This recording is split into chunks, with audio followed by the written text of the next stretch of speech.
We watched the memorial services yesterday.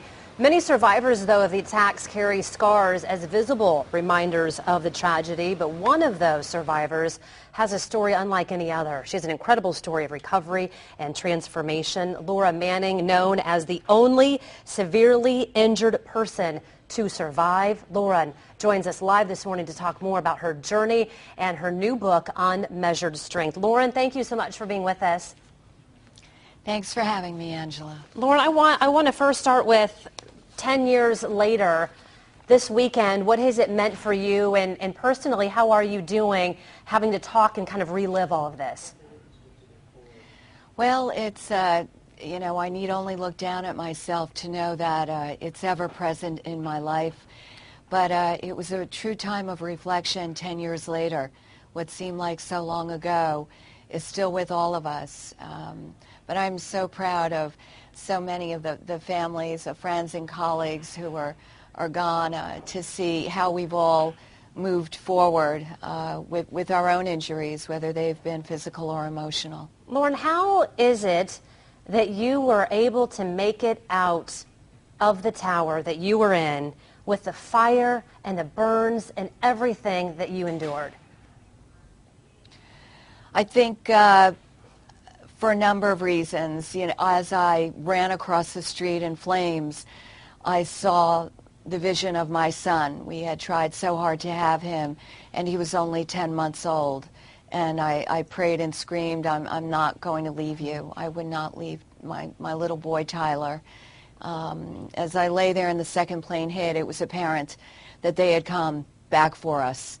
And later on, months later after I came out of the coma, I vowed that I would avenge all of my friends and colleagues and others who were no longer there. They weren't going to take one more. It's got chills as you said that. And you know, a lot of times when we think of the word transformation, a lot of us think of kind of the outward, how we appear.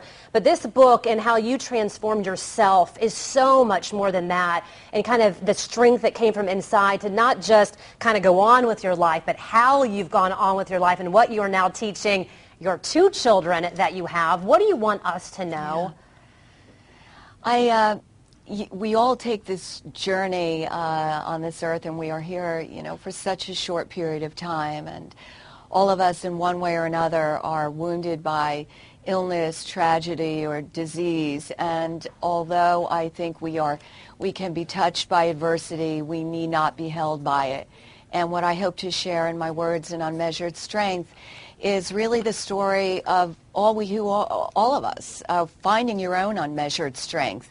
You know, stepping forward to make that commitment when the road isn't straight, you don't even know if there's anything in front of you to go after, but you are going to make the effort. And my story is about making the effort, not knowing the outcome, but believing there has to be something better ahead. And I hope that people can find some solace and strength in that, because certainly strangers from around the country prayed and lifted me during many of my darkest moments. Lauren Manning, can't wait to read your book. Thank you so much for sharing some of your time with us today. Such an inspiration to so many of us. Again, Lauren's book called Unmeasured. Some of the places you can find it and get it, for example, Amazon.com, Barnes & Noble, and for more information on all of that, Fox59.com, and then click on Morning News. Wow. And again, she's been able to have a second child now through the health.